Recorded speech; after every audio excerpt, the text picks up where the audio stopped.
Thank you, everyone. Thank you for being here. I call this meeting to order at 5:31. I'm going to roll into the next part of the agenda, which is roll call. Alejandro. Here. Eric. Here. Joe's excused. Edgar. Here. Monica. Here. Dane. Here. Aubrey. Here. Josh. Here. Martin. Here. Lacey. Here. Cece. I saw her. I saw her. Okay. As of right now, Cece unexcused. Jess. Here. I'm here. Greg. Here. Sweet. So those are excused. Alex and Joey. Going on to the next part of the agenda, which is the approval of the agenda. Please look over the agenda for January 29th and entertain a motion. Eric? I so move. So moved. Is there a second? Dane seconds. Any discussion on the motion? Seeing none. All those in favor of approving the agenda? Opposed? Abstentions? Seeing none, so moved. CC's here. Going on to the approval of the minutes from last meeting, which is January 22nd. Eric? I move to approve the minutes. Motion, Jess seconds. Any discussion? Seeing none. All those in favor of approving last week's minutes? Opposed? Abstentions? One abstention. So moved. Sweet. Going on to reports. I don't have any reports. I'll just point out the fact later in this meeting I'll be presenting, so I'll be stepping down for the first supplemental request, 2032. Edgar will take over for that request, and then I'll resume my duties as the chair. Yeah, that's all I have for reports. Lacey, do you have some? Yeah, I have a couple. So one thing I want to point out is we have $117,000, $778 actually, left in the budget for the rest of the year. And I also wanted to let you know that the President's Budget Allocation Committee reviewed and approved the supplementals that were on the docket for them. So at this point, everything has been approved at that level for the funds. The other piece that I wanted to bring up was the documentation that you received about the West Side Center's budget. Did everybody get to read that in their emails? Okay, quiet. So that is the piece of information that Joey and I have been bringing up to the committee. So we have a West Side student involvement budget that is technically defined to help support just the West Side centers. And the executive director is actually proposing a definition change, which would include all of our centers, including the East Side centers. Does anybody have any objections to that? Or questions or concerns? Would it be worth adding online to that as well, like centers and online, or is there a separate definition for online exclusive program? You know, I think that's a good point, and we can bring that back to Lauren Hibbs as well. I do know the intent of the definition change is to be more inclusive of all of them. So I can actually bring that back and chat with her and see what her take is and go from there. But does anybody have any questions about making sure the East Side centers as well are included in that funding, base funding model? Well, technically, the way that it's described is it's just referencing the West Side centers as the funding. And I think that's how it was presented, as I'm looking at Joey. And so with some new leadership changes, that area actually helps supports all the centers. And so with this funding, they just want to make sure they're following all the correct definitions. And so that's why they're potentially changing or proposing a definition change to include all of the centers. I mean, I want to be inclusive of the East Side. So like, Okay. but that's like the direction I've been trying to move towards. Okay. Anyone else have any discussion on the definition change? Taking one from the galley. Just as a point of order, this might be a motion since it's a change to a baseline justification. Someone have to motion for this change to be put in place. I think we're allowed to talk. because I think if I understand Josh correctly, is we want some maybe clarification about online students and what that impact would be, if I'm understanding correctly. Yeah, I'd just like to make sure they're represented as well in that model. So what I'll plan on doing before we, I think, do any motions is I'll go take this back to Lauren and see if we can just get some clarification pieces on that. Okay, great. Okay, I was gonna say something else. Okay, the last piece that I have is, I know there was some questions arising with a supplemental last week referencing 2030, the base, or I'm sorry, yeah, base day.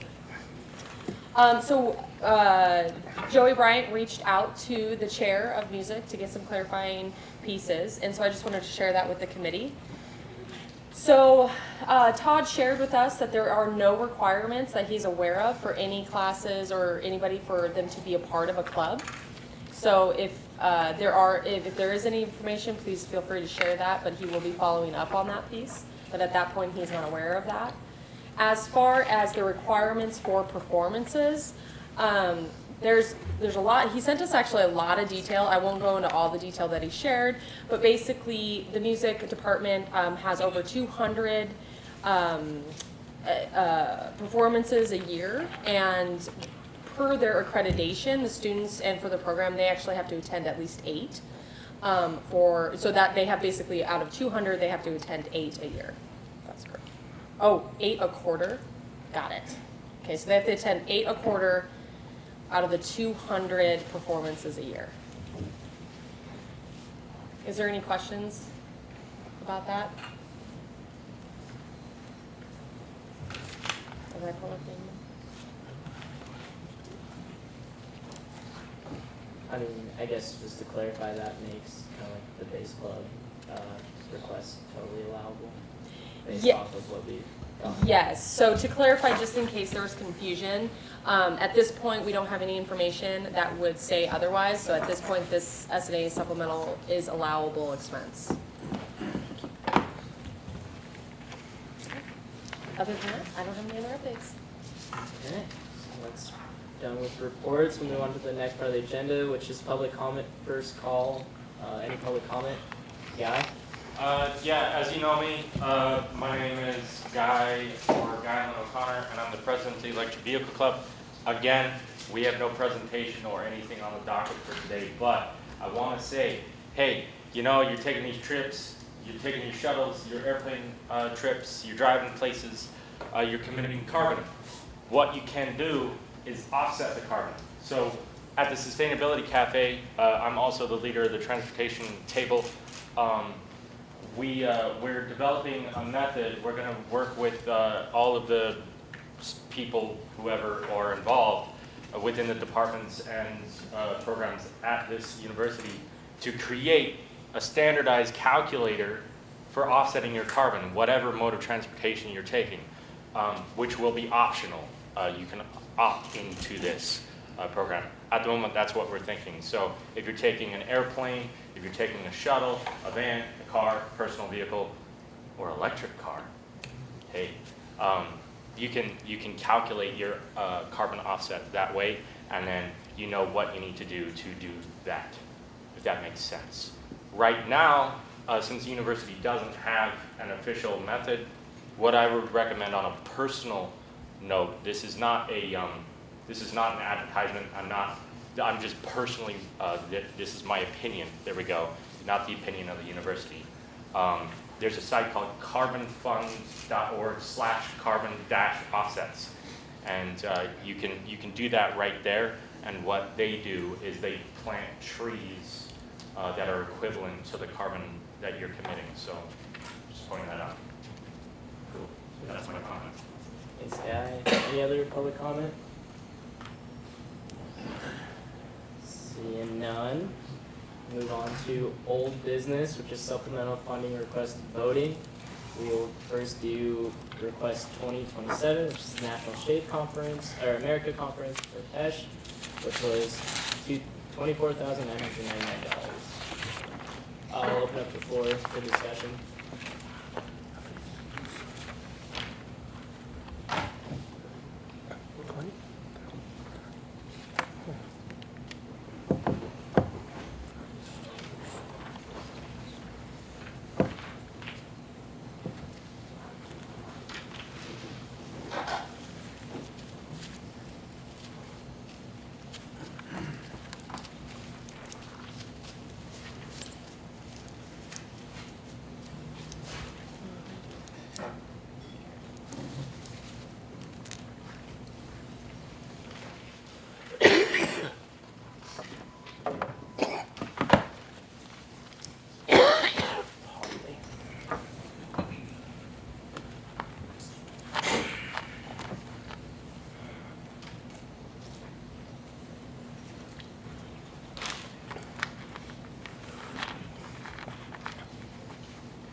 Dane?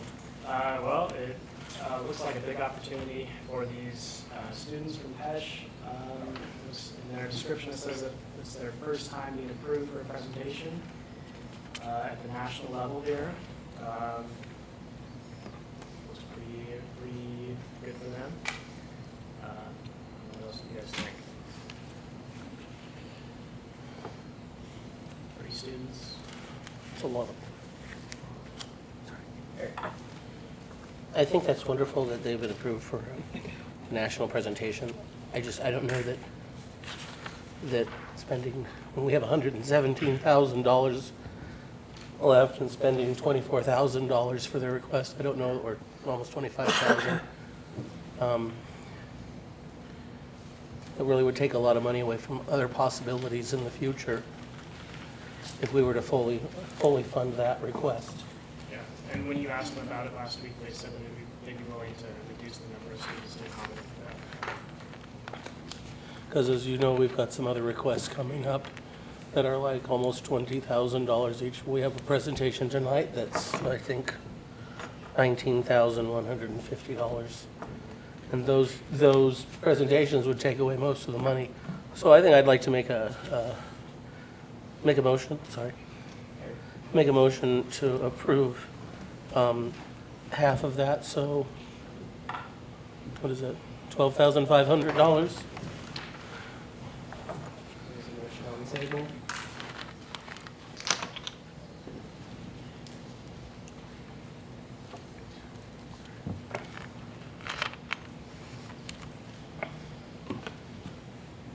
Eric? No point of order, if there's no second, then it dies. Looks like it. Seeing a second, so the motion, Dave? Did they talk about how they would, after they accommodated the less students going, did they talk about how they would share that information with the other students that didn't get to go and the other education students? Did they have something about that? I don't remember that. I don't think so. I remember them talking about a point system for ranking who would go based on involvement in the club.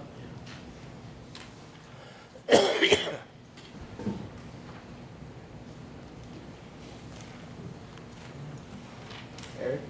So I think they have a process to do it. It's just a matter of how much we want to fund. Yeah, I'm just seeing like if, 15, 10 students can do the job of 30, you know what I mean? No, that's fair.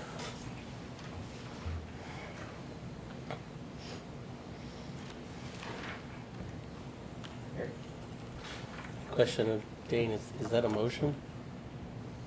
It's a second, you? Oh, no. A new We're motion, you just said in 10. discussion right now. There's no motion. Oh, I didn't pose a dollar figure though. Eric? Because I think that's our point is dollar figures we shouldn't really worry about. It's just how much we want to fund, we should, let them determine their numbering, Yeah. obviously.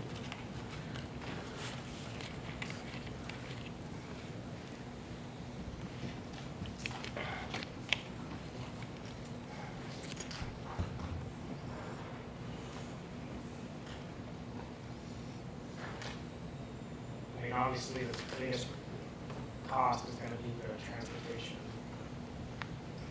And then the next thing is, registration and food. Following that,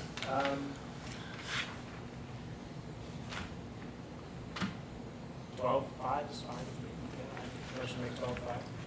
There's a motion, Eric seconds. Any discussion on the motion to fund, cash $12,500? Seeing none, all those in favor? Opposed? None. Abstentions? 2. So moved. I will fund them $12,500. Moving on to the next request, which is request 2029, Metro National Conference for $7,070, or $8,500. They updated, I think. Did I not update that? It should be 770. I think it should be 770. $7,070.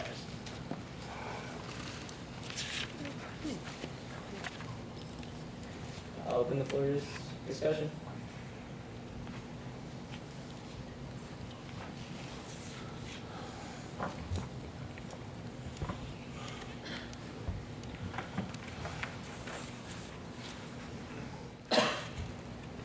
Eric? Same thing for this one. It's very valued that we send students, to these events. But again, I'm, thinking about how much money we have left. So I would like to make a motion for $3,535. All right, there's a motion on the table. Alderman Howard now.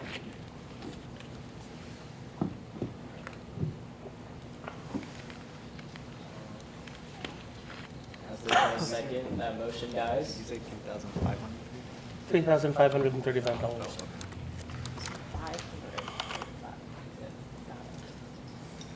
I'll second it. All right, Alejandro seconds it. Any discussion on the motion to fund them $3,535? Josh? My only thought, if the methodology is just to cut the request in half, we're not taking into consideration what's like the price per student. And I wonder if that might be a better way of going about this, of saying, what's the price per student? I know it gets a little complicated, but I just want to throw that out there. Eric? That's a fair point, but I think we need to be careful about determining how many students go to the event and let that organization determine with the monies that they've been funded for. I don't want to sit here because, if that's the case, we could say, well, this thing costs $100 and this one costs, $10,000, and how many people are you sending? Oh, you're sending that, so you should get to go. I don't want to sit there and judge the value for each thing. I just think we should just talk about the amount of money that's going toward the event as a whole. That's just my 2 cents. So if that were the case, wouldn't it just be a flat rate for every request from here on out? Everyone gets $5,000 flat? Maybe we're not judging the value of the event or how many students are being served. I'm sorry, that's not what I meant value. I don't mean value, I mean the amount of students going. That's what I meant by value.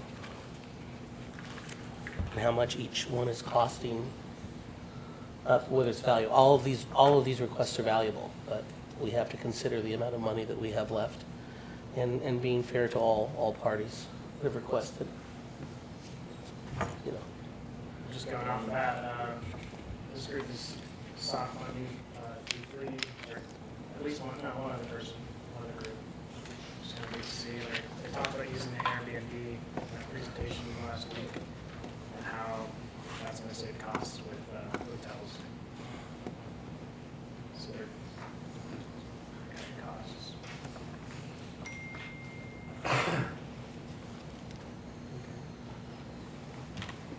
Greg? Just thinking about that here on the table and everybody's discussion, so my sense is that Eric's moving towards just everybody cutting everybody in half. Which sometimes doesn't, because there is value, right? One group maybe has raised $10,000 on their own, and it's part of this that we're not even looking at now, or so that there's other considerations that, as we move through this, or, if somebody's, one person going around the world versus 200 students going to the East Coast, or versus it's going to come all in half. Eric? That's a fair point. I guess it was just my own thoughts.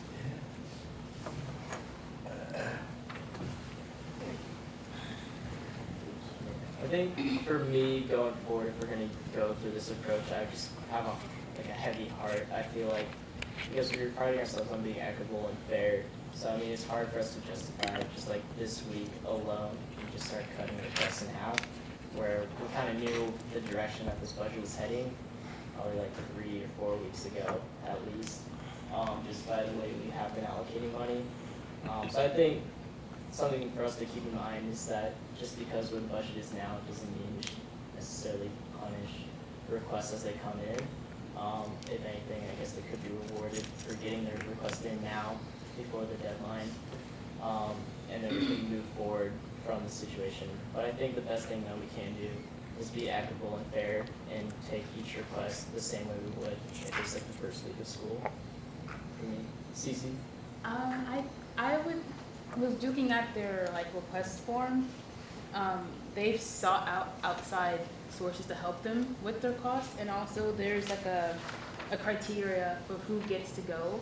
It isn't the whole organization, it's through processes of going to sessions and learning about the whole thing, and that takes a lot of time. And so I feel like they're asking, and kind of piggybacking off of what Brandon said, that in the case of being equitable for this situation, I would like, I guess I could, my opinion would be just to give them their requested amount. Eric? Two things. I think we want to be careful using the word punishment. This isn't a punishment if we don't give you all of the money.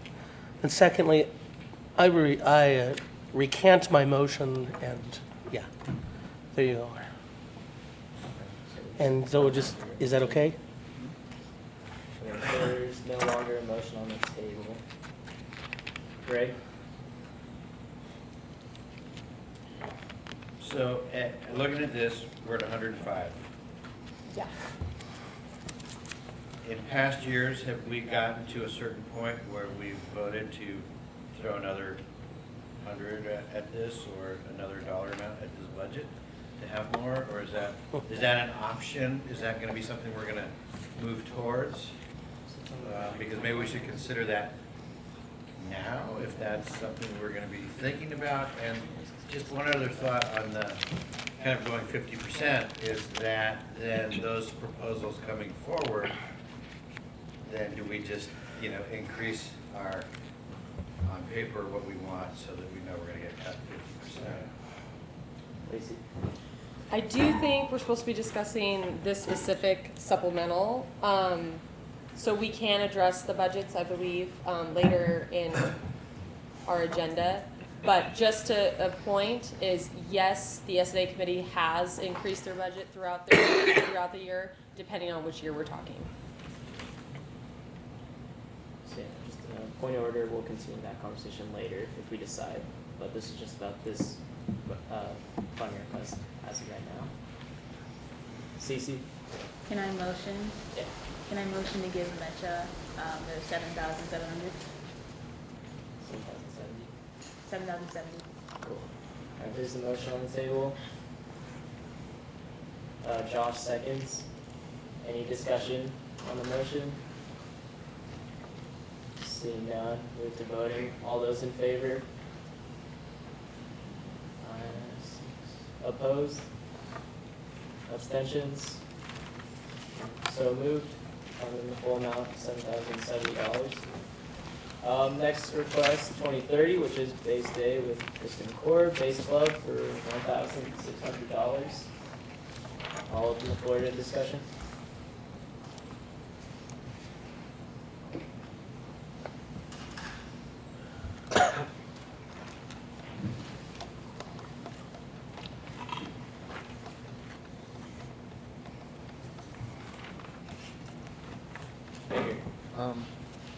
I think this would be great. I just don't really like that only 10 CWU students attend. I think they said less than half of CWU students, of the participants are CWU students. So, I mean, if they're trying to do this for recruitment, I don't know if that's something that Josh's department could do, or like the music department could do. I do believe, based off the information that we got from the chair of music, that at least it's not under his purview that this is for recruitment. That being said, they could be potentially recruiting individuals for their clubs or something like that, or current students, which wouldn't really necessarily fall in the piece that we talk about recruitment. But I just wanted to share that piece that we got back from the chair of music.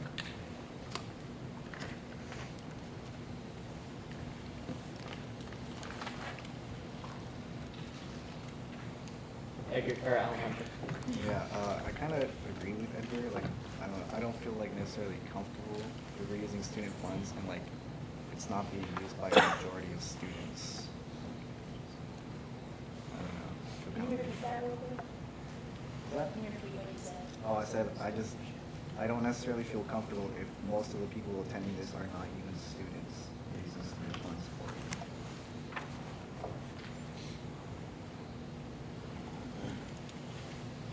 Eric? Well, as we know, one of our tasks is to approve money that supports current central students. So that's something to think about in determining this request.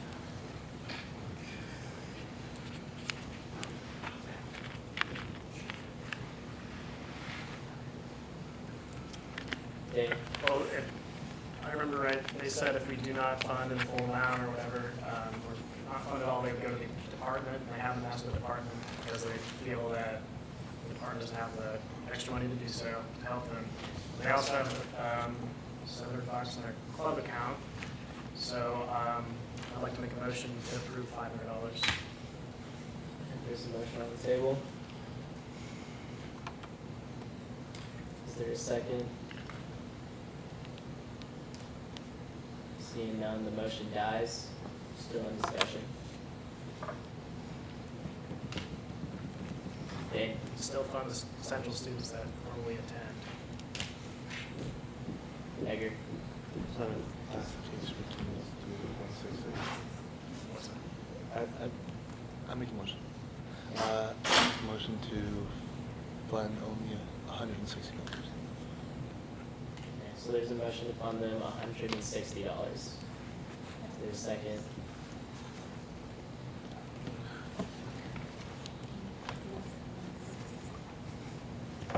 Seeing none, the motion dies. We're still in discussion. Cece? Can you do a motion to just not fund them? Is that a thing? You can get a motion to not fund.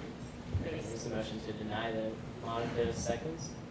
All right, is there any discussion on the motion? Lacey? Yeah.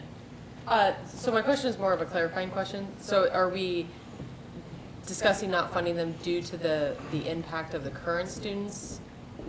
I just want to make sure I'm connecting all the dots here. That So would the be lack my- of current students? That would be my motion, not because of Okay. the, they're not asking. Eric? I'd like to call the previous question. All right, move to voting. All those in favor of denying the request 2030? Opposed? Abstentions? 3 so moved. Deny request 2030. Moving on to the final request of voting, request 2031, the American College Dance Association Northwest Conference for $6,661.03. I'll open the floor to discussion.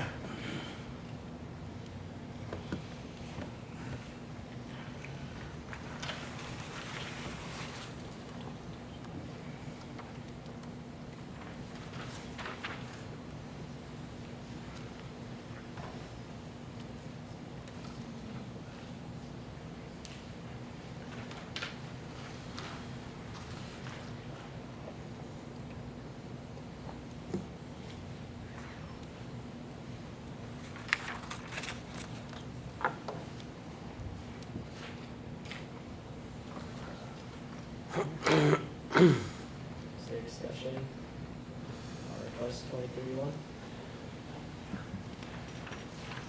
Cece? I had a question.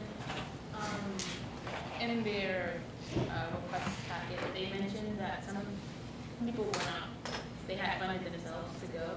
Was that including those who weren't participating in the actual shows? Because I know they mentioned about some of people in their club are going but are not dancing. Okay. I think there's 22 that are requesting, and there's 25 total students behind, so the 3 that aren't requesting money, they're still going, but they're not requesting funds for us.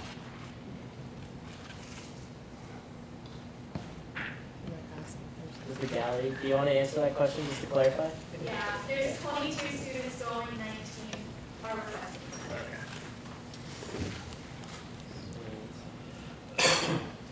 Okay.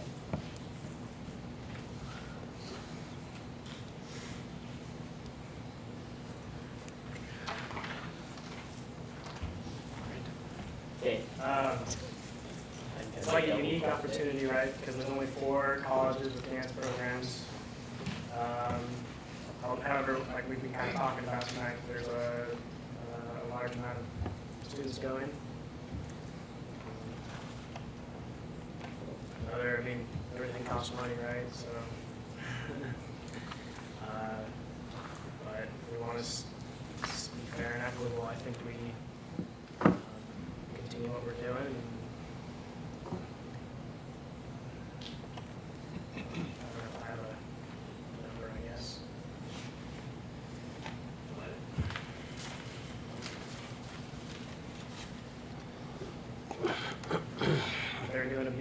well, to save money.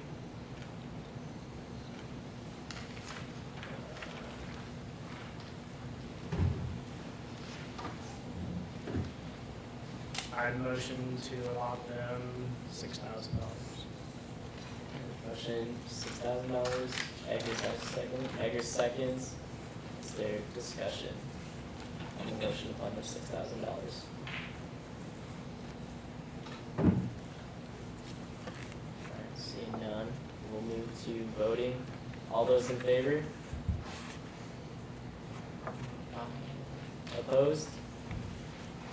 Abstentions? So moved. Fund the $6,000 for fiscal 2031. We will now move on to new business, subsection A. We'll have D. Jeffrey. Good evening, S&A Committee. Esteemed committee, thank you for having me here tonight. My name is Jeff Rosenberry. I serve as the Executive Director of Student Involvement and also advisor to ASCW Student Government. And I am here tonight as part of the annual tradition of providing a report on my base funded allocation areas. Tonight, I am presenting on the ASCW Equity and Services budget and the ASCW Student Life and Facilities budget. Typically, when you come in, you would have received a financial report and a package that has my annual report in it that I've already completed and turned in, but I'm early this year and you haven't received that information. So I'm going to try to give you a little bit of an overview of each account and how that money is spent, and I invite your questions on any aspect. I'll start with equity and service account. This account I should also mention that these accounts are governed by student government officers, but I serve as the budget authority, so I work in tandem with the officers to ensure that money is being spent appropriately, and then of course with Lacey's support to keep me out of jail. So the Equity and Services Council budget is an allocation annually of $63,000, which goes to support the Equity Services Council organizations. In the fiscal year that I'm referring to, which is FY19, that group was made up of 8 student organizations that represent marginalized student populations or affinity identity-based student populations around campus. This year, however, 3 new organizations joined, and so they started the year at 11. You'll see when you get the reports that we carried over approximately $20,000 from FY19 to this year, FY20, and that was in consideration for the new organizations and making sure that funding would be available for them in a new funding cycle, being that we are at the midpoint of the quadrennium. So typical things that are spent out of this budget are all travel and programming and events that are coordinated by the student-ran organizations. So examples would be Showtime at Central by BSU, Barrio Fiesta by FASA, Poly Central by Polyfest, or Polyfest by Poly Central. ESC also as a council coordinates the block party at the beginning of the year as a way to connect students with these groups and create community. The programming and events and opportunities out of this budget are high impact, high student engagement, and have been historically funded by S&A very positively. And so I let you know that things are looking dandy in that account, and offer an opportunity for you to ask questions specifically about Equity and Services Council account.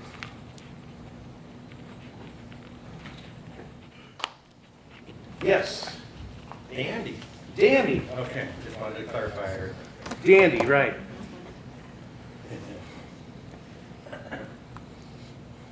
Many people in this room who are seated at the table and in the gallery either are part of or serve as officers for or have been part of the events and programs that are put on by the council.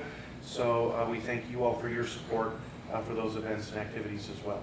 Did you have a question, Eric? Yeah, I was just going to ask to see how the funding is for the different unique and distinct graduation ceremonies that each affinity group puts on, black graduation, the purple Sure, the lavender graduation. Lavender, Yeah. thank you. Yeah, so I can speak to FY19 because that's what I'm reporting on tonight. Yeah, that's, That a portion of the funds were utilized to help offset costs for multicultural grad celebrations last year. This year in FY20, outside funding has been acquired, and my understanding is that while there will be some support from ESC, it won't be at the level that it has been in the past. Thank you. Okay. You were furrowing your brow, Mr. Vice President. Did you have another question? No. Okay. All right, I'll speak then to the Student Life and Facilities account. This account is governed by the Vice President for Student Life and Facilities. It has an annual allocation of about $30,000. Last year in FY 19, this account did go in the negative by $6,000.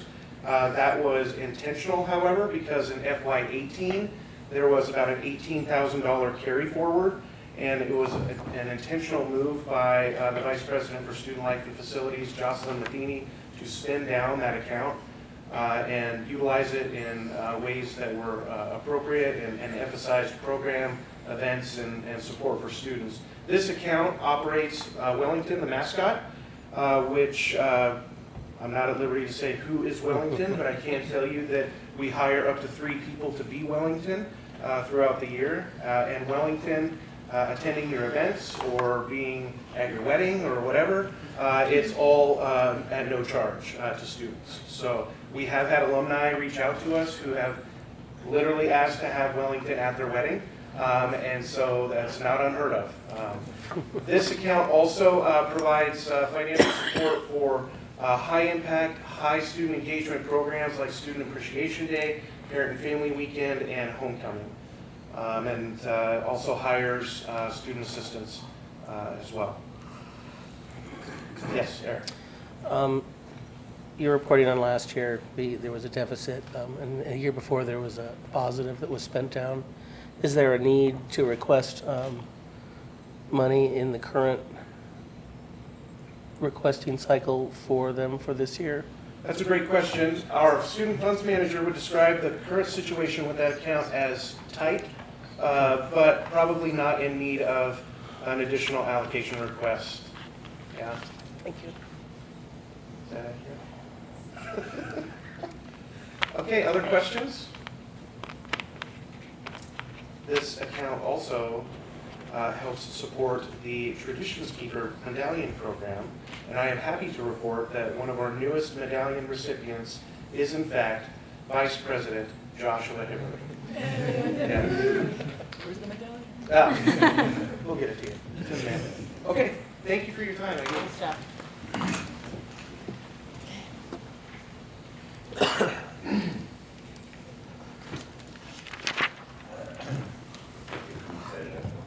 Sorry. Okay, so, hello everyone, I'm Pat Stanton. I work up in the individual hall of the business office, and I'm doing accounting and budget type stuff. I know many of the committee members from the last few years, and I would apologize for sitting at the table. Out of force of habit, the last 6 or 7 years, every Wednesday I sat roughly in that chair, and by the time I realized I probably shouldn't be at the table, most of the chairs behind me were full, so it's a little embarrassing, but I stood back frankly. So I'm here to talk about administrative support costs, and there's a separate line item budget in the base funding. And what the administrative support costs are, I think the easiest way to understand it would be the main thing the university does is teaching. And there's money from the state and from the tuition you pay to carry out all of that business. But some support areas need to be slightly bigger than they would just on that work to accommodate things like S&A, bookstore, housing, and dining. So some of those costs, like if you pictured how big the HR office would have to be to just do the instruction, it has to be a little bigger so that you guys can hire students and so can housing and dining and facilities. So in concept, that's what it is. And a little So every 4 years, we've been coming in and asking for base funding. And the committee agreed to fund it. The amount is recalculated and kind of renegotiated every year. Base funding is just in one main budget instead of having each program that you fund pay each time they send somebody traveling, or like Jeff was saying, you know, bringing in a speaker. It's in one item, one budget line item. A lot of areas of the university, each little program has to pay it. I think this works out easier. This is the justification. Last time at the end of the base funding, committee writes out what they decided to do. This is kind of proving the math, and that's how we got here. And how this fits into things that you guys got training on at the beginning of the year, the RCWs came in and outlined. The RCWs say that S&A cannot be used to pay for general university overhead. So this stuff has to go to things that we can specifically identify services that go to the student. Right? So we have this list of things, and I'm not really thinking you actually can see this or would want to read it. This is kind of proving your math in the test, right? We go through this big process and we count up how many travel forms are processed for the whole university and how many are related to S&A funded areas. We come up with a percentage.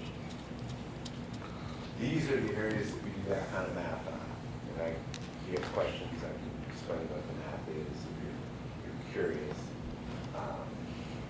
But like for accounts payable, with the accounts payable office, every time somebody that you voted to give money to send somebody on a trip, accounts payable and travel have to process that stuff. And S&A was 4% of their work that year. Human resources process all the student PAFs for the people that work in the CERC and in all the programs, and they were 10%. The students change jobs a lot more often than full-time people. IT, stuff like the Microsoft Suite, all the applications, Oracle and PeopleSoft, S&A was 2%. Payroll was 4%. Purchasing was 7%. There's a lot of contracts that go through. Most of the things we were talking about is great. We're going to bring in these acts and get homecoming, and but actually there's a lot of work that goes on. And so we counted that up at 7%. And student financial services, this one's kind of strange, but they actually collect the S&A.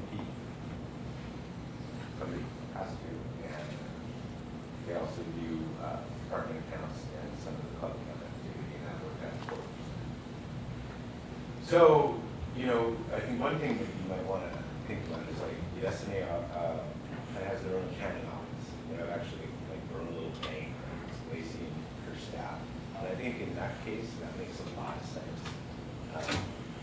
You could say that there's a sphere of control, like she's really responsible just to the S&A stuff. You probably wouldn't want to have your own HR department or IT or purchasing because it would cost a lot more.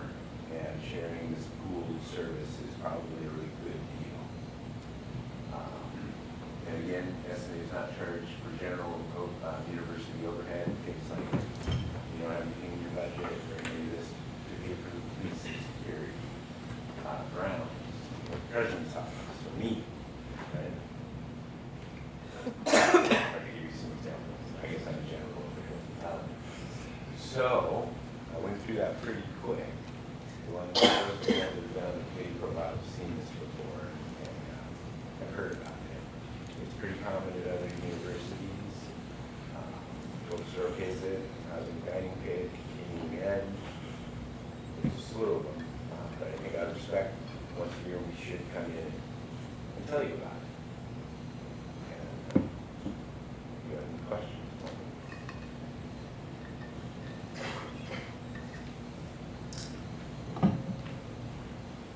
Anybody want to see me dance? Okay, you're right. Is that like, are the expenditures like going up from like years before the transfer? No, and so this is negotiated, and it's been the same amount for 4 years, right? That was a very good question. Way back here, when we got down, I came in and said the amount should be $437,000. What was negotiated was 379. I actually don't remember how, I think because that worked out to be a 5% increase prior.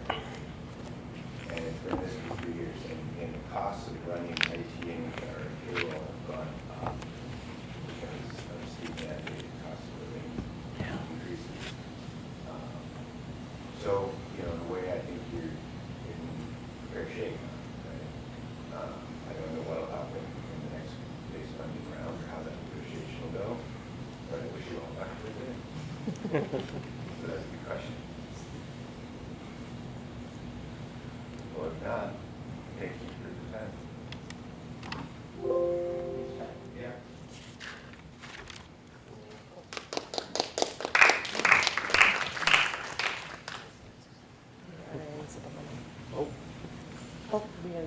Okay. Okay, so now we'll move on to the next part of the agenda, which is supplemental funding request presentations. This is the one I'll step down, give my duties to Edgar. Yeah, Edgar.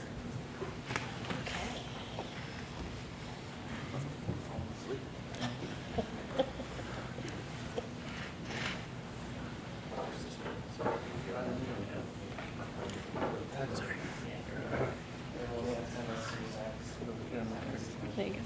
Good luck, Brandon.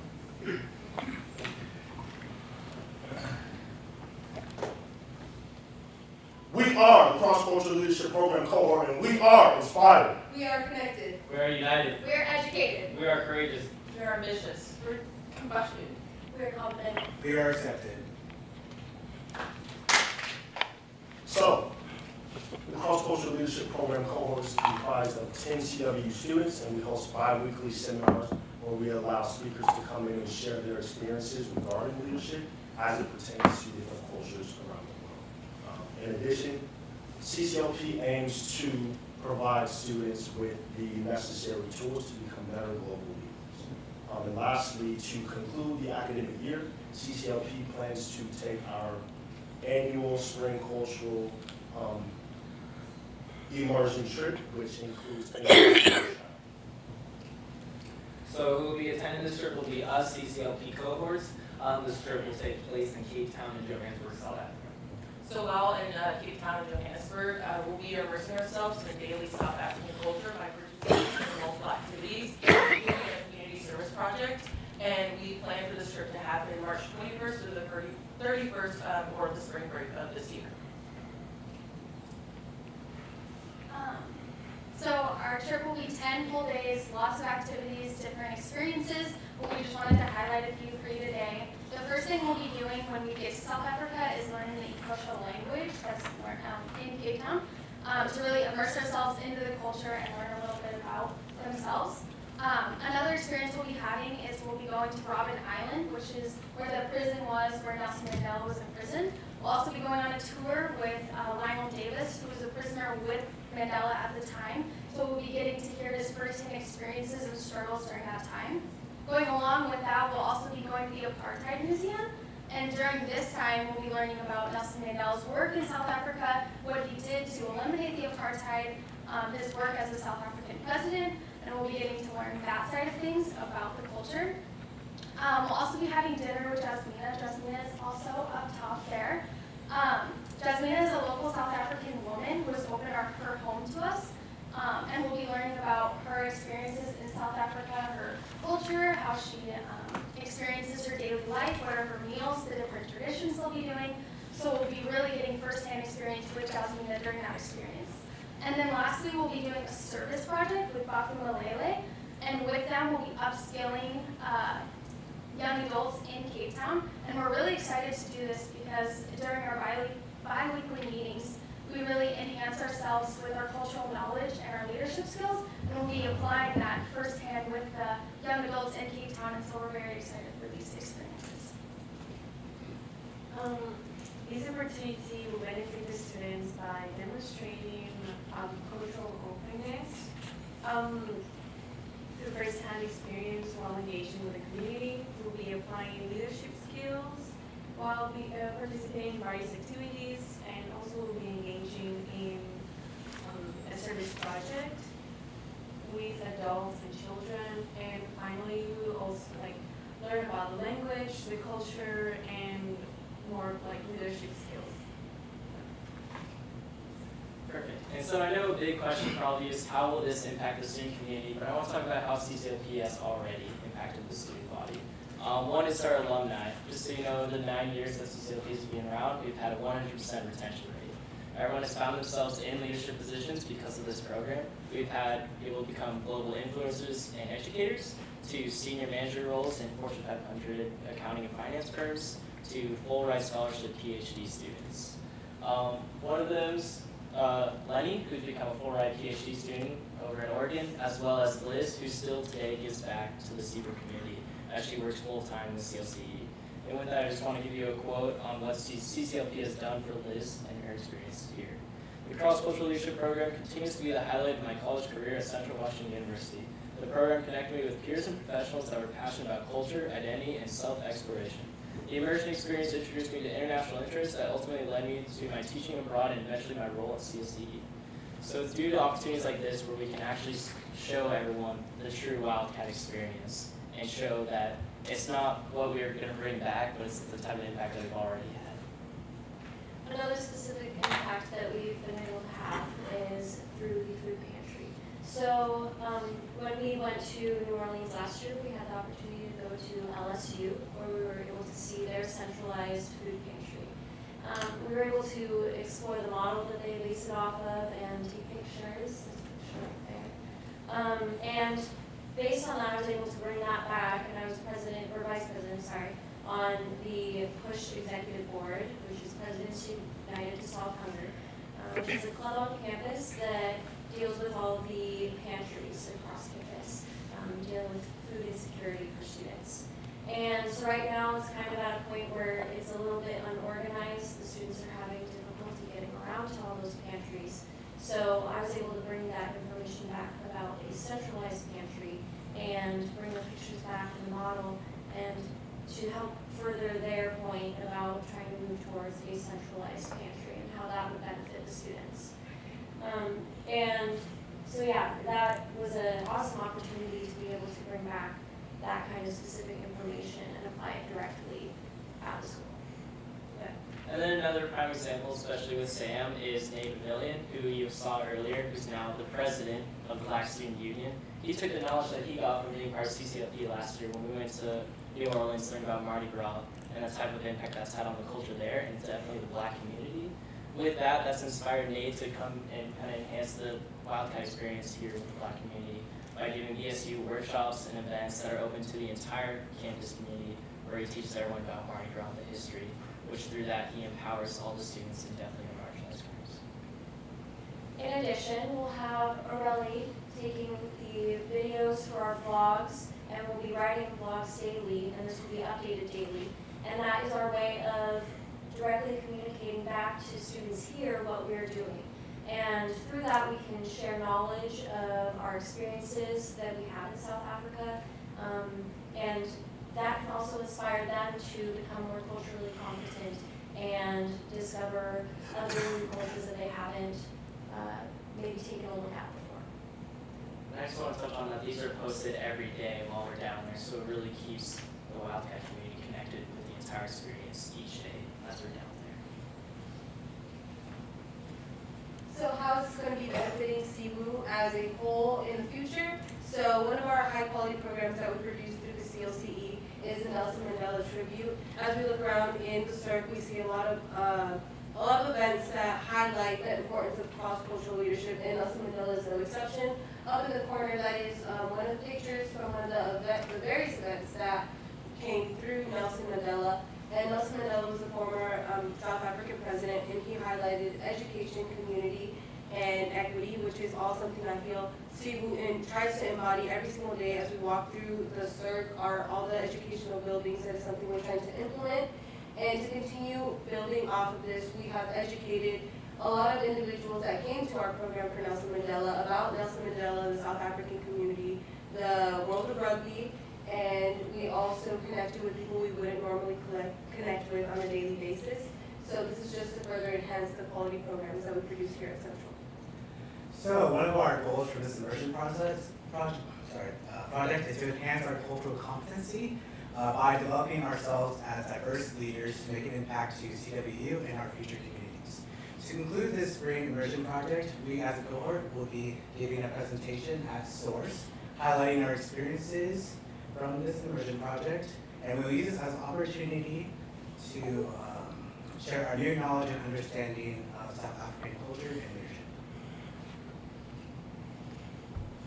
All right, and then last but definitely not least, here CCLP provided you all with a cost analysis which highlights all of the necessary expenses to be able to fund this trip. And so here you can see we're currently requesting $19,150, which will cover the cost of in-country fees, lodging, ground transportation, and most meals. So with that, this concludes our estimated funding presentation. And I would now like to open up the floor for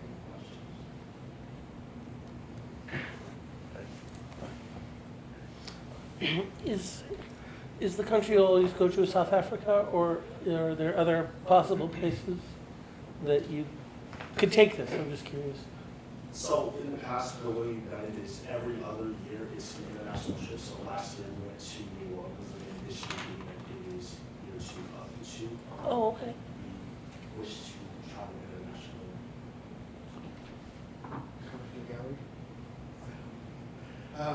To answer Eric's question as well, my name is Andre. I serve as the director for the Center for Leadership Community Engagement, where we're blessed to be able to work with this phenomenal program of students. International travel has taken place in El Salvador. It's been to Spain. This will be the second trip to South Africa. 2 years ago, we had a group that has gone and has utilized similar services. But the beautiful thing is that this immersion experience is actually going to be a little bit more enhanced because of that previous experience. But there's been various places, and actually this year, Japan was one of the options to consider because of the university's relationship. Great. Is it possible to see a breakdown of the $19,150? It includes lodging, 3 different items. Is it possible to see how that actually breaks down? Yes. In the attachment, you see this says EduTours. Are there EduTours attachment to it? Oh, so it's a package deal. It's a package deal. But I can make sure that it gets to the committee between now and next week when the decision is made, absolutely. It's a travel agency, yes. I mean, What type of fundraising have you all done? So we actually just wrapped up an apple pie fundraiser. We are actually currently, as of now, hosting a Krispy Kreme donut fundraiser up until February 2nd. We've done a Cornerstone Pie Takeover, which I believe was January 22nd, and we actually have another scheduled for February 7th, 2020 at Brooklyn's Pizzeria. Yes. You've kind of seen the discussion here tonight with the prior requests and conversations on lowering the amount requested. What do you want to tell us that we should know this week when we vote on this next week if we're having that same conversation?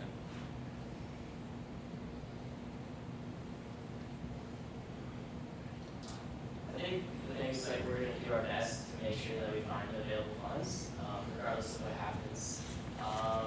The thing is like this type of experience definitely impacts us a lot, but I feel like this type of trip can bring back a plethora more benefits to the CWU community.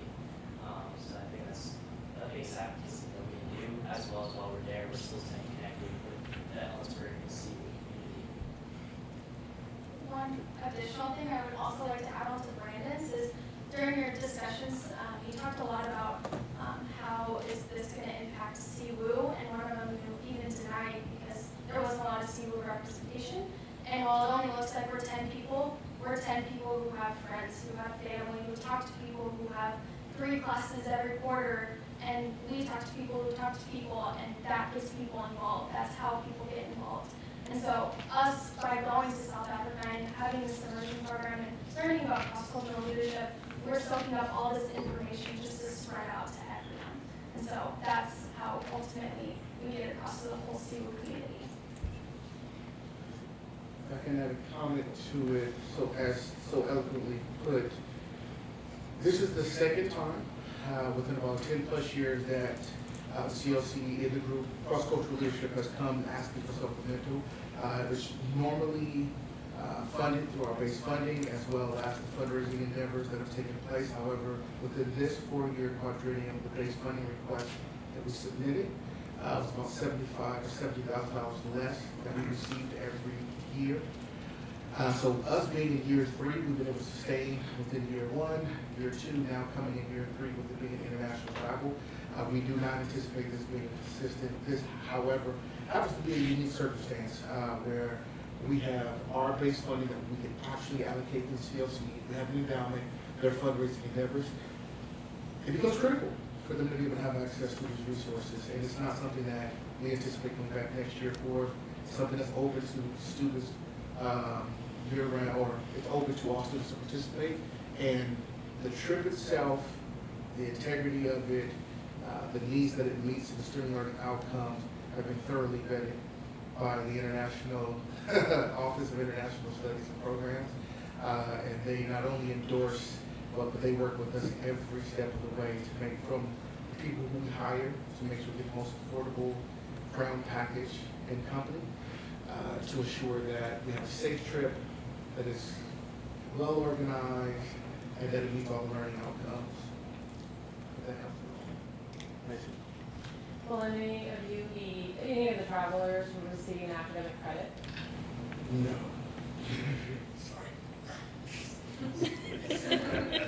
No, thank you.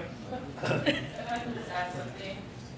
This university tries to stand for inclusivity. By us going to other countries, we can participate in other cultures and bring that back.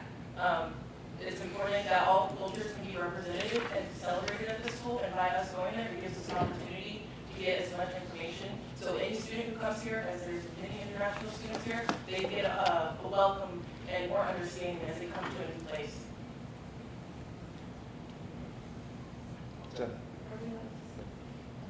Hi. So I just want to mention that the vlog that they're talking about, that the video, true, like I watched it the last couple of years, and it's as if I was with them, and I could interact and ask questions, and I was on that trip.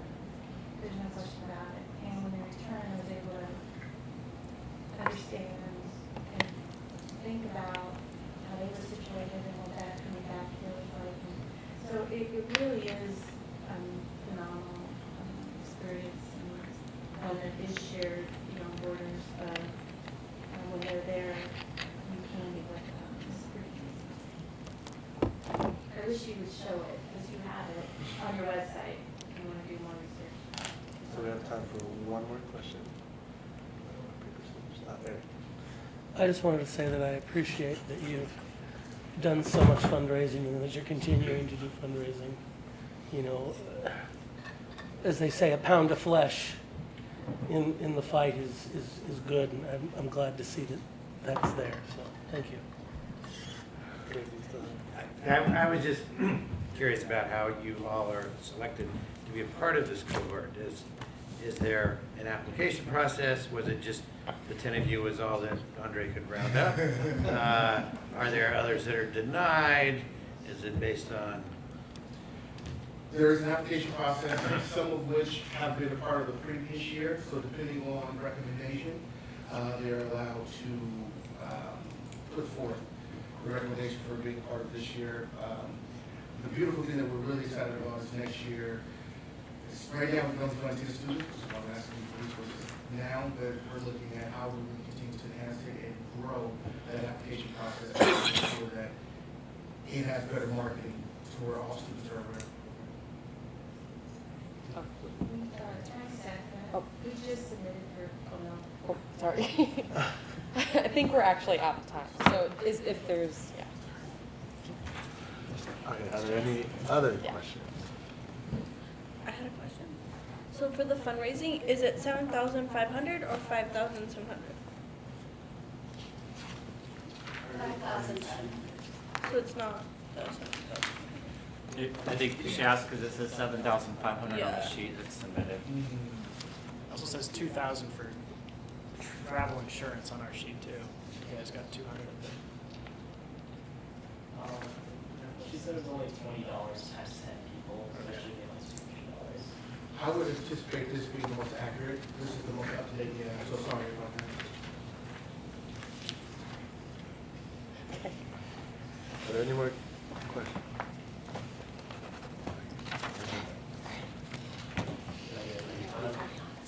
Oh.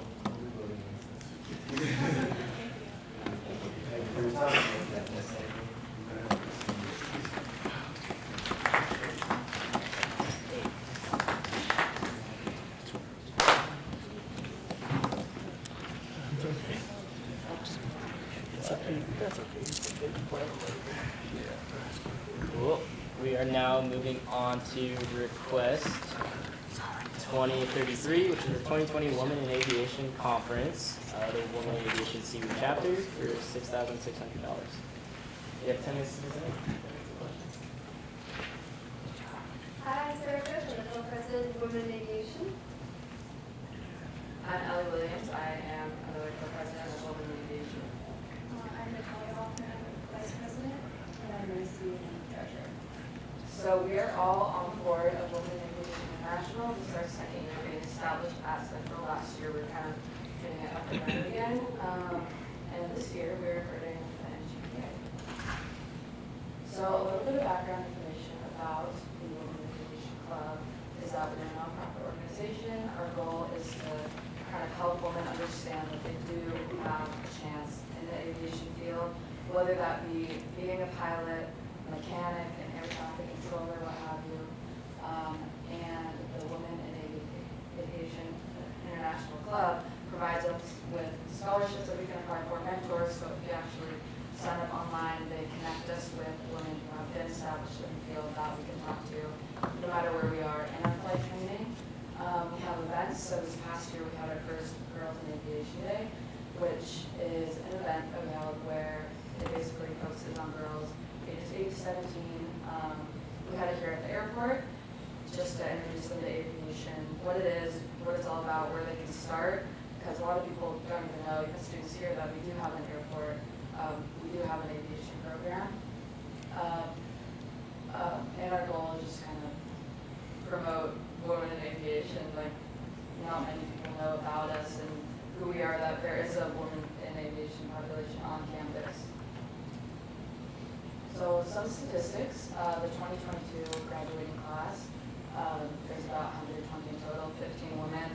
So it can be very isolating, being the only girl in a classroom full of men.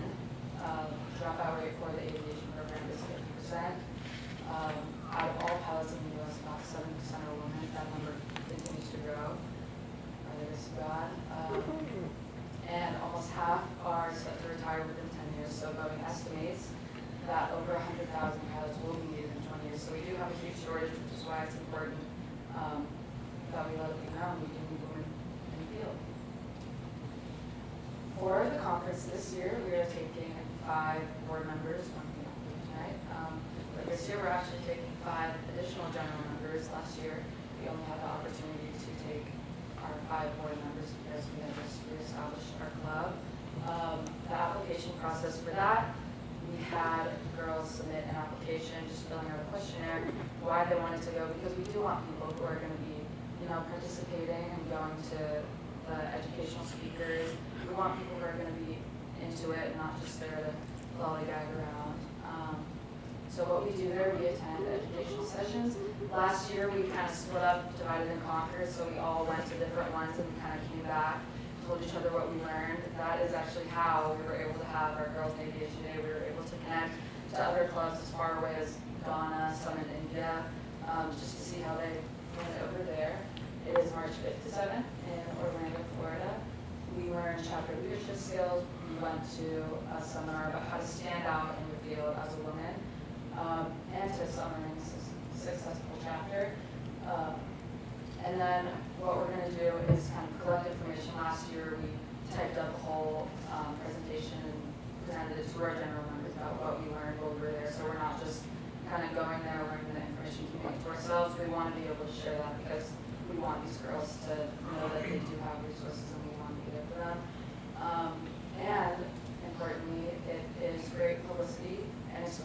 for Central and Central's aviation program. When we went last year, literally nobody knew that Central had a Women in Aviation Club, and it is important to kind of cast that net out so people do know that we have an aviation program that is growing. It's grown within the past year. We've got more planes, and we do want to get more women involved, so it's not just like 2 girls in a classroom full of men. That's what one of my classes is. There's just 2 girls in it, and that's it. So we don't want to be so isolated, and we want girls to have that support system. Last year in Long Beach, these are some of the amazing people that we met. We got to hear them speak. The president of SpaceX, Captain Tammy Jo Schultz. Some of you may know her as the lady who landed the Southwest flight where the engine blew up, and unfortunately the woman got stuck out of the window. We got to hear her speak. She gave us some advice, with flight training, sticking with it. And Dr. Christine Darden, which was one of NASA's Hidden Figures, if anyone's seen the movie. It's a great movie. Alright, and then I'm going to break down some of the funding for you guys. Our first funding was hotels and Airbnb. We're seeing it both because different people wanted a different experience, and we really wanted to be able to give that experience to everybody.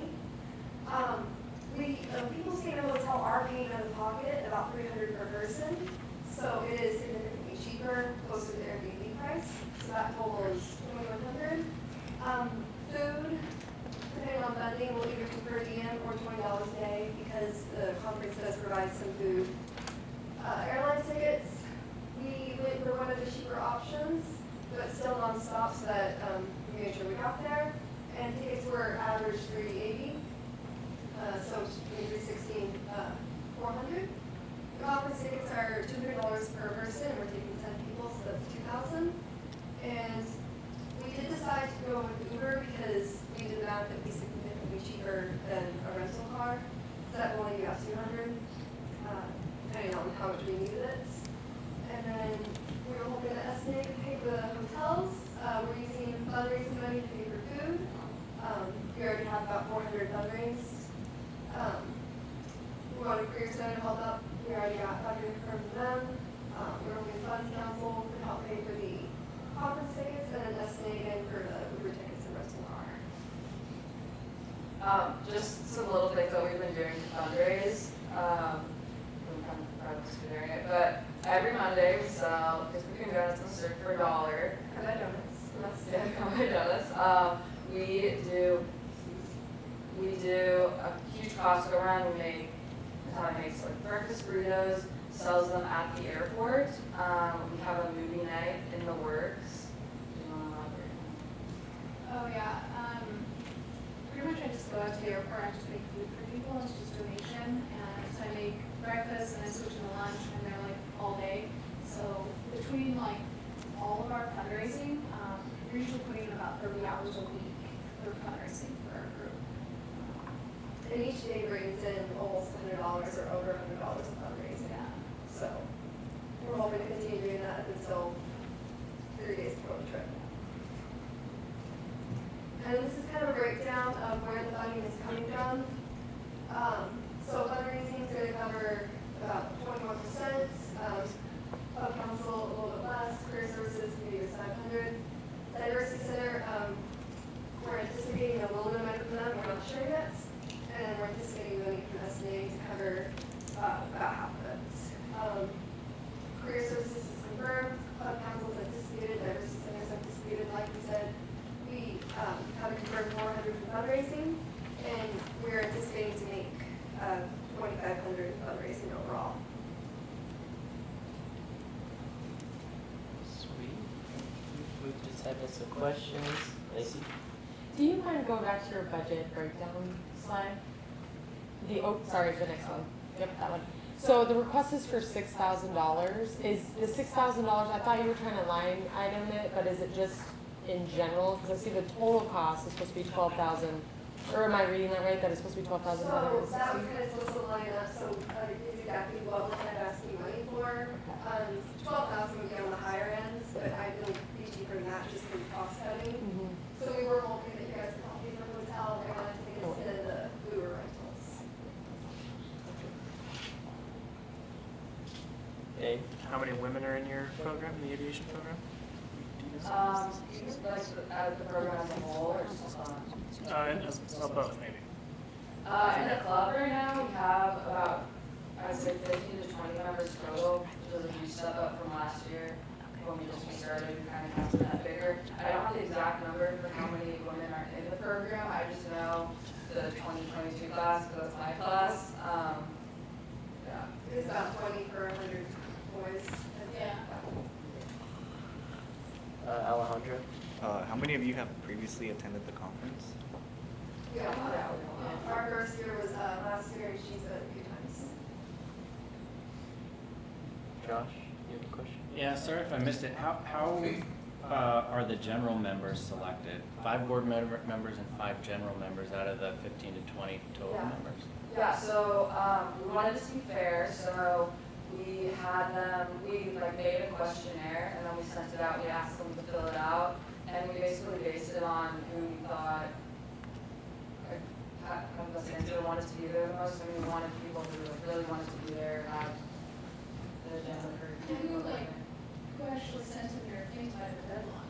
A lot of people didn't come in by the deadline, so it's not like, well, we have a bunch of us who are seeing these emails and really putting forth the effort to get to us, still these that. We have others who are texting us, 2 months late saying, hey, are you guys?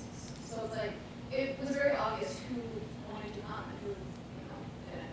It's also a little bit based on who will benefit the most. My first year going is more just the experience. Now for us, it's networking, but she's going pretty much to get a job at this point. So depending on how they're going to benefit, that was also a criteria. I wanted people from all, freshmen through seniors as well. Okay. How did you guys say you're going to plan to share this with the rest of the club and maybe the women in the aviation program as well as the men maybe too?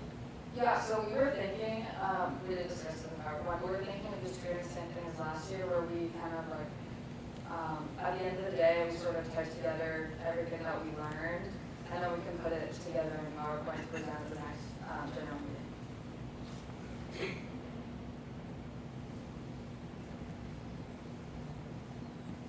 I guess a quick question. Depending on, our discussion next week, if you don't receive full funding, what will happen? It'll start to come out of pocket, and some of these girls had trouble paying in advance their airline tickets, so we'll either do that or start fundraising a little bit more. Any other questions from the committee? Seeing none, thank you for going on this week.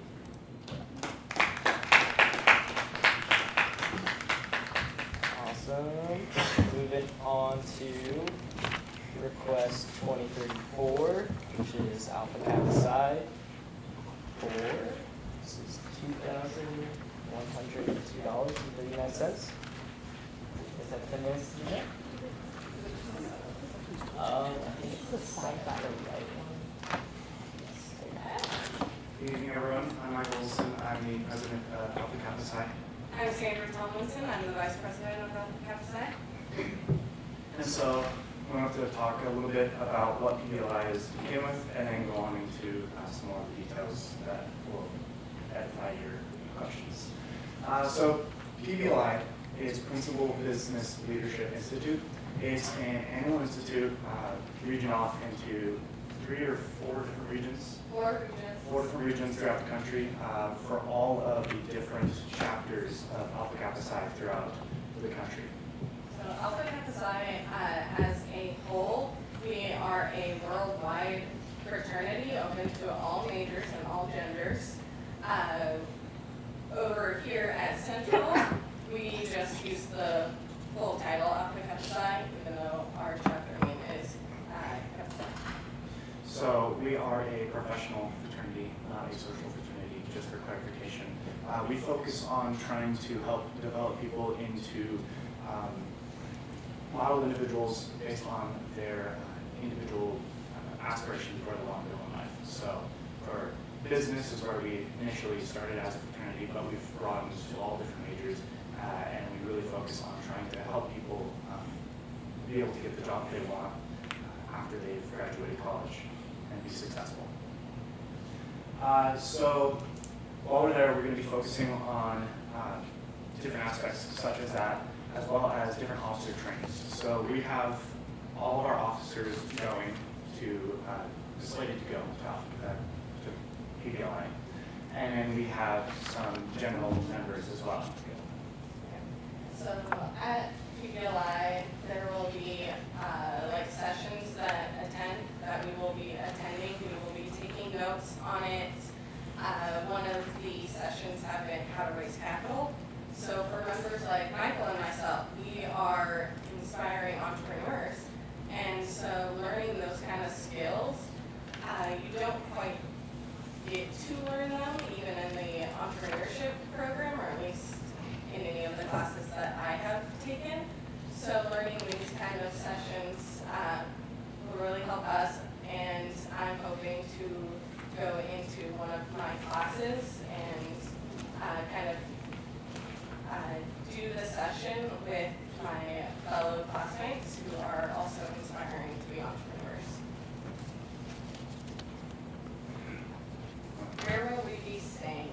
The Renaissance Las Vegas Hotel in Las Vegas. So the conference is actually in that hotel. So Alpha Kappa Psi has blocked off rooms, so it's cheaper there. So that's where we'll be staying. We'll have 3 rooms due to having 10 people there, and just needing some rooms with a total of $945.60 for that. So how do we choose who was going to be attending? So the members all, in order to be able to get into Alpha Kappa Psi, had to show that they were interested and that they were not going to take it lightly. So any member that is in good standing automatically, in our eyes, was good enough to be able to go. But then from there, it was the process of who would be able to benefit from it and who would be able to go as well. Some of the requirements are like 3 service hours to professional events that Alpha Kappa Psi does. So for some of my service events, I've done volunteering at animal shelters. We've done volunteering at schools for some of our members. Blood drive, but yeah, do it. And some professional developments, like going to the career fairs, doing workshops about how to dress professionally due to your career, and how like working at Google will have a different dress code as working for the government. And these members have to be present. Most of them are on the board, or they're in committees, or for recruitment for getting more members. They're participating for hours trying to like help us and are involved in the club. So for fundraising, during the summer, we did the majority of our fundraising this year, and we were able to fundraise $250 for PBLI, but there was a total of $375 that we were able to make during the summer for activities in general throughout the year. We have just formed a new fundraising committee, and that is in the works of creating new fundraising ventures throughout the rest of the school year, as well as through the next summer and school year as well. So there has been like talk of Krispy Kremes, but that's kind of, it's happened a lot. So a previous funding thing that we have done is sold t-shirts, but sadly we cannot sell those anymore due to, it says drinking on it. So it was CWU drinking team. This was 10, 15 years ago. So it was like, wow, students would really love that, just kind of bad competition. But we're really picking up and starting to do some more fundraising. The idea is we're reinventing our fundraising. So the fundraising, what it will be used for is the registration fees. That is the main cost of attendance, is the registration fees. The hotel costs, we're going to be having 3 to 4 people per room based on room allocations. And then car rental is the next one, as well as gas. And then the lowest one on the list is parking, with Las Vegas being a very busy area with no parking. For registration, it does cover things like the materials to do notes upon, because they do supply notebooks, pens, all of that. And there are a few lunches that they supply, 1 or 2. With the hotel cost, that's 3 rooms. Car rental, we are using Enterprise, and we will be renting 1 car, and Michael will actually be using his personal car as well to offset the cost. While some wanted to fly, it was a whole lot cheaper to just kind of do a good old brotherhood road trip. Yeah, and sadly, there is parking involved due to just, gotta park the car, and gas, because sadly, there's gas. I did see in Enterprise, shout out, that for like $1, there's like a carton thing that Enterprise does, and I did add that $1 in, because we are, traveling a far distance, so just doing a little green in there will be good.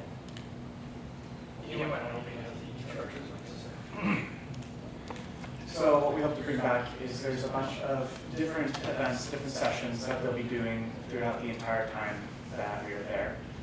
These are only just a few of the different sessions. These are the ones that Sandra and I have personally gone to in the past.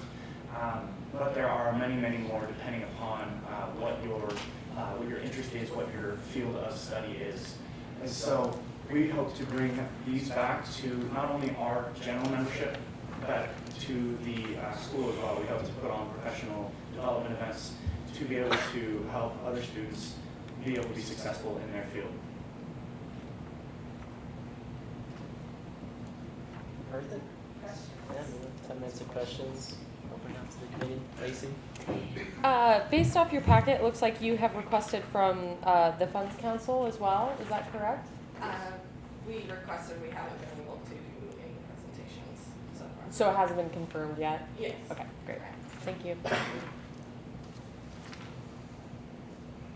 How many do you say there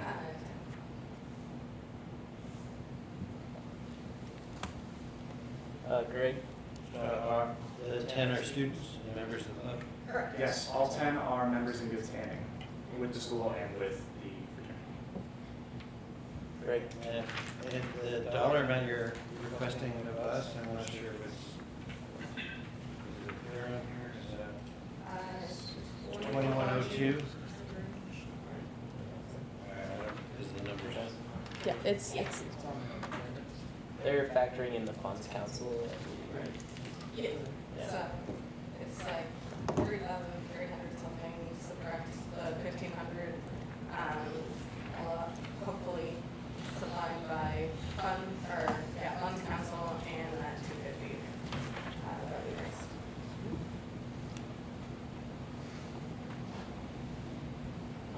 I guess just a good question. If the committee doesn't choose to fully fund it, what will happen? So first and foremost, I'll be eating the cost personally, and then secondly, Sandra eating the cost. We've done a lot of things purely out of pocket for the fraternity, and when it comes down to it, that's just as leadership what we end up doing. Because we think this is a really good opportunity, so while we won't particularly like doing that, I think the experience offsets. The value that I see personally in off-campus side has greatly negated any cost issue that I've looked at. Because I see it as a very beneficial thing for myself, for anyone that I mentor, as well as for everyone that I can personally or indirectly influence in the future. A? Can you guys go to career services to request funds? Have you done that, or is that an option for you guys? Do you guys know? It's a good question. I honestly don't know. Okay. I haven't been aware of that. Okay. Yeah, some groups have done that in the past. And I think we can get a little bit of money at least, so we'll go with that. Greg? I'm just quickly trying to do math here, but because what you presented and what's on here was different. Rental, you had 417, it's 265 here. Hotels, it's 1936 here. You had 945. That's a big difference. And so this adds up. What you had up there adds up to 3416 and not 4352. Yeah. And then if we get 2,000 from Fund Senate and use 250 of your club account, that's sitting at 2,300. It's due to, so there was time restraints for purchasing some of this, and so Henry, I believe, suggested to do a second funding just in case we didn't get the funding in time, and however, it's the first funding because instead we did a cash advance to get the registration cost done, and so we didn't have to increase the budget. Yeah. So what's on here is correct. The increase was In case we weren't able to, it's a Yeah. contingency based Yeah. upon later registration, later hotel bookings. because if we book the registration now, it'd be like $1,000 more. But with how Henry and I went at it, we were able to purchase it at the lower cost. Okay. And then if we're willing, we know if club fund set Funds Council. council, the fund council, will we know by next week if that is part of this? Is that? No. I haven't heard any, hey, your funding is this week, so. You guys have, yeah. Okay. Lacey, this will be the last question. Sorry, I do believe that the Funds Council is getting up to get ready for winter quarter requests, but I have not seen a schedule yet. Alright, with that ends questions. Thank you. Put on next week. Okay, so that ends funding request presentations. I'll move on to the next part of the agenda, which is other business communications received. I don't know. Haven't either. I guess I updated on people if they asked if their packet was on the docket yet, and then I asked you, and then it's good to go. It seems like it. Is there any others in blue? Or any further clarification?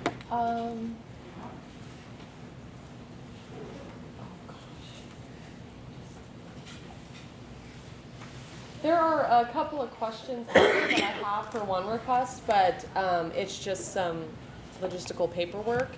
So I believe I should be getting that by tomorrow morning. But other than that, everything on this list is approved and, at least on my end of things, sorry, not for the committee, but allowable for the committee to vote on. So we've got quite a big list. As just a piece, I probably should have let you guys know in my report, but I did actually notify all of the requesters to let them know when they were in the queue so that they could be prepared, since it's a few meetings out. So this is basically winter quarter planned out. We have maxed meetings for the rest of the quarter.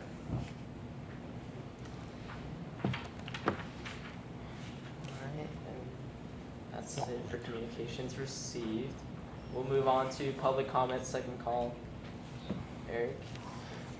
Can you give me a total, Lacey, of all the requests left? Including the ones we haven't seen? Yeah. $293,515. And our remaining amount is $92,000 remaining. That is correct. So I think it behooves us that we, at this moment, discuss how we're gonna move forward, because obviously $92,000 isn't gonna cover $213,000 of requests, and I don't want to waste people's time coming here to request funds and there isn't any to give them. So I'm not saying we should increase our budget, because I don't want to take away from future years, but I think in fairness, we need to have a plan, because we're not even into spring quarter yet. And I don't feel it fair that we're at the point now and there isn't going to be any money left, and I just don't want people to think that there's a chance they're going to get it if we're not going to increase the budget. And then, Lacey, I just want to clarify, if we actually want to like conduct any business or like take action on this, we have to put it on the agenda, or can motions be made during public comment? I don't think they can actually be made in public comment. Alright, so I think just before diving into it deep, can we agree to just put this on the agenda? Okay. New business for next week, just because we can totally have the conversation. Point of order. I was just making a comment that we need to start having the discussions. I wasn't saying that like we need to vote now, but I really think that we need to be serious about this, and because I'm sorry, there's a request for $112,000. I don't want those students to think there's a possibility and there isn't one. That's all. I'm very concerned about how our budget is at, and in fairness. Josh? I have a public comment in a form of a question. Can someone let us know what has happened in the past when this sort of situation has taken place? Because I have a hard believing this is the first time this has ever happened at Central. Hello, this is my public comment. So this has happened a handful of times throughout at least the last couple of years. So usually this is what we feel towards, we'll say like the end of April or May.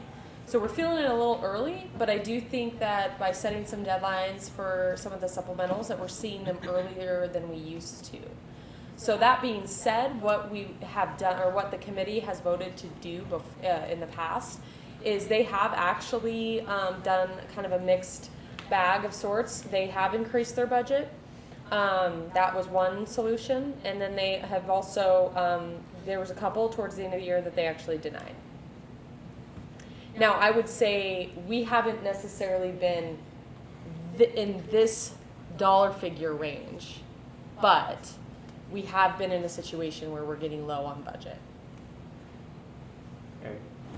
Well, I've been on 2 previous committees, and the first year that I was on this committee, we had a large request at the beginning of the school year for the orchestra to go to Washington, D.C.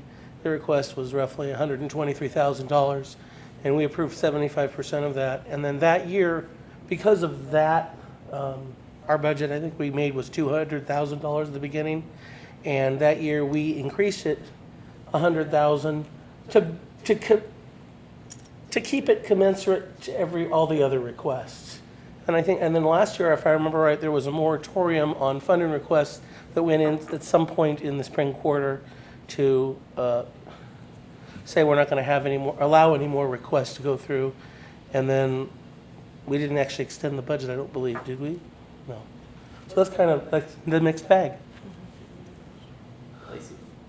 So I just wanted to point out fiscal 18, we actually increased it twice in the process. And I believe actually 17, fiscal year 17 increased as well.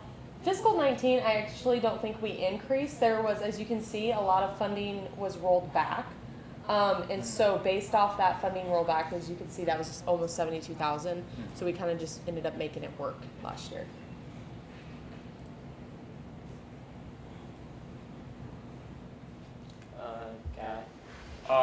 So firstly, I would like to apologize for my lack of decorum during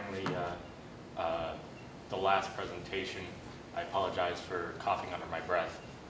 What I said was, by the way, UNLV has electric vehicle chargers. I said that really quickly and under my breath as a cough. I apologize for my lack of decorum. Secondly, I would like to remind the S&A that for FY20, FY21, FY22, every year from now on, the attendance is probably gonna get higher. So commensurate, like the per capita, the requests that are gonna come in are gonna get higher because there are gonna be more people here every year from now on. I mean, I don't know the population plan, but that's the idea, right? You wanna build the university, you wanna build the campus and build the satellites. Well, more money is gonna be requested. I don't know how often you think about that, but I wanted to point that out. Greg? Public comment. I'm just observation that we have no other requests and we have a whole spring quarter coming in too.